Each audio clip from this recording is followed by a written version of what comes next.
Hey guys, Mike and Ian from Urban Automotive, Oakville, Ontario, Canada.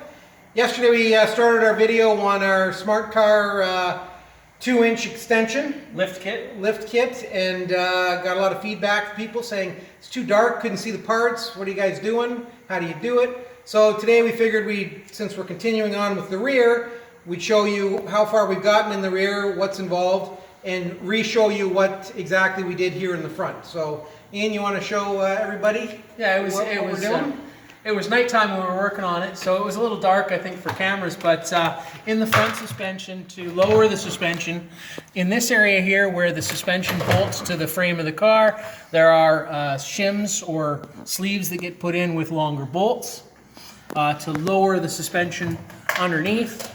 And then where the struts, bolts there. Okay, and then the pucks up top. So that's what you're putting in between to lower it. Yep. There's also an extension bar for the steering shaft, which is maybe difficult to see, but on at the top right here, if you can see that little black portion there, that was the extension for the steering shaft. And then at the top of the strut, we'll come on this side. Come on and over on this side, and we'll lower it down again while we're now out from underneath. So at the top we got the puck that went in on top of the strut, which we showed yesterday. You could see where the bolt comes through the engine compartment. You got to take the plastics off and the front hood in order to gain access, but this is the unit essentially. There was a question, did we replace the shocks or struts? No, we did not, simply because these ones seem to be okay, and cost is a factor, as the cost of these is dear. I think that's the word to use, well, I think costing dear is an understatement. Dear, yeah. So in the rear, if you guys come around, we'll show what we've done here. So we've done one side in the rear, and there is a insulator that is thicker than the original equipment, which is this one right here. That's much thicker. Much thicker indeed. There's an extension bracket to relocate the shock absorber mount.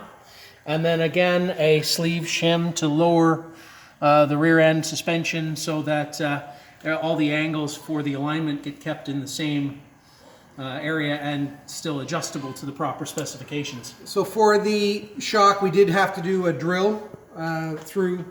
Yeah, so for the shock relocation mount, it bolts to where the original shock would, the shock bolts to it, and then it also has a bracket ear in behind that you drill a hole through the suspension tube and put a bolt in there so that everything's held secure and doesn't flop around and move. So when you come around back here, you can really see the difference looking at the back of the vehicle compared to the side that we've lowered and the standard side. So this is how much further down the suspension is compared to factory original. So we've got just that one corner to do, and she'll be done. Just that one corner to do. Then we'll be doing the alignment and taking it for a road test. Yeah. Maybe we'll do a video on that and make it the final, third and final.